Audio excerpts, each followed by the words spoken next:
It is an experience, and the spiritual temple and spirituality itself is something that you have to be moved by experience to come to. It is so at odds with the belief systems about God that are out there. And not just the belief systems about God, the belief system about life itself. Life itself.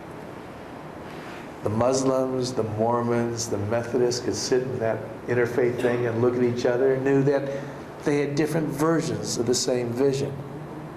But with us, wow, you guys believe that? Well, yes, we do. And what I want to say is this. For those of us privileged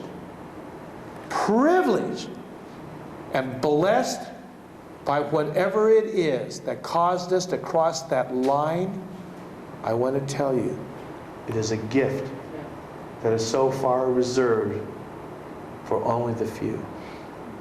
And the fact that only the few know that gift and experience it and seek it does not mean it is no less a gift and no less the truth. What happened is that Martha and I became more imbued in it, and things began to make sense. For example, the book that I had written that established my reputation in areas of economics, and I want to tell you something. It is not a good sign when hippies start talking about money. And I have. But what happened is, I remembered I put in my book something that had come to me in 1991. It came to me whole cloth. And for the spiritualists in this room, you would understand. That's how things come. That's how messages come.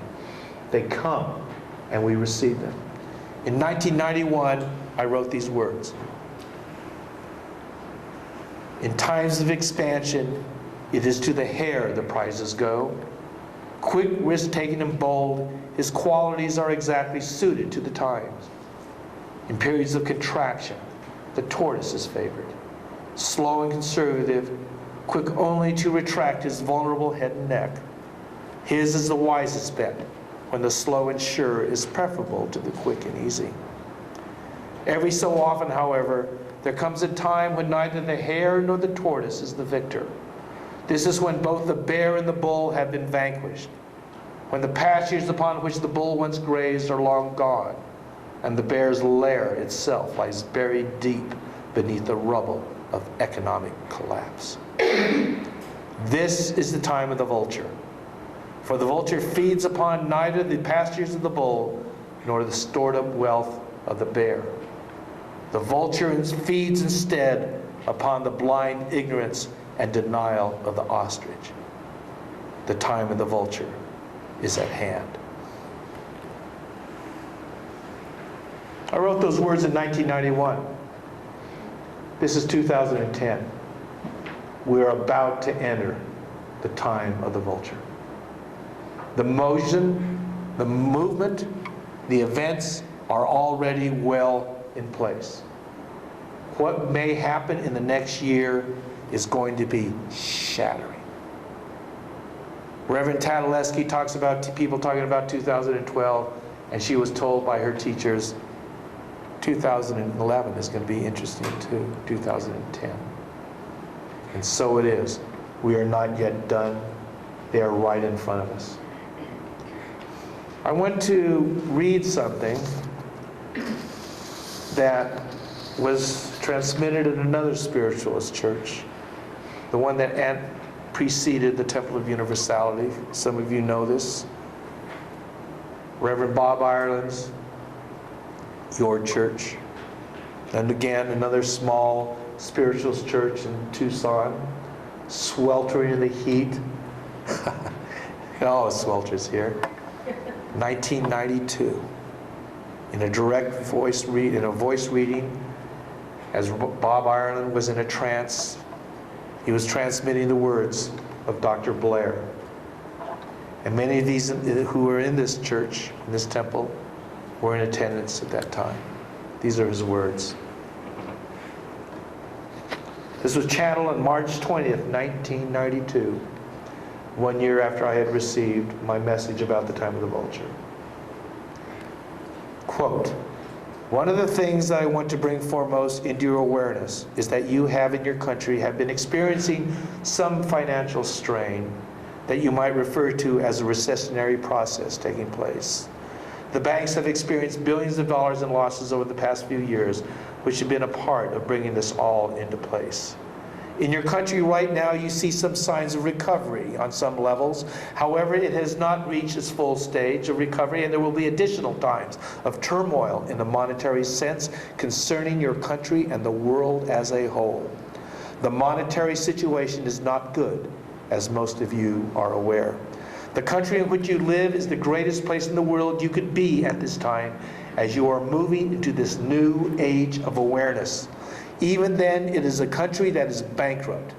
As such, even though it has not been legally pronounced. The debt of the country is phenomenal. If it were a private individual, it would have been forced to declare bankruptcy long before now. There will be some financial challenges throughout the world, not just in this place where you live in the years ahead. You are in the best place you could possibly be to undergo these changes. It is a time when man will find himself once again turning his thoughts away from that of the monetary, material, and turning his thoughts to that of his fellow man and his relationship to his own God. It is a spiritual revolution. Oftentimes it does not come about until man finds himself in a situation of being uncomfortable, and then and only then he has a tendency to turn his thoughts to God. It is a time where you will experience seeing, feeling, and being a part of this great and beautiful spiritual change. It will be a time of trials and tribulations, one that brings mankind closer together. Man will come to each other's aid for the purpose of helping and uplifting his brother. Unlike any time previous to now in the history of mankind, there will be an upsurge of spiritual awareness, man caring for his fellow man, setting aside all prejudices, bigotries, and negative judgments, and bringing your world into a function of perfect at-one-ment and harmony. Therein man will experience the meaning of peace on earth and goodwill to all mankind." Those words were spoken in a deep trance by the Reverend Robert Ireland. The speaker was Dr. Blair. It was a spiritualist church that preceded the Temple of Universality where we are this morning. We who have access to words like these, to the teachers, to the guides, to the great beings that watch over humanity, are blessed indeed. We may be small, we may be spiritualists, we are blessed. Namaste. Namaste.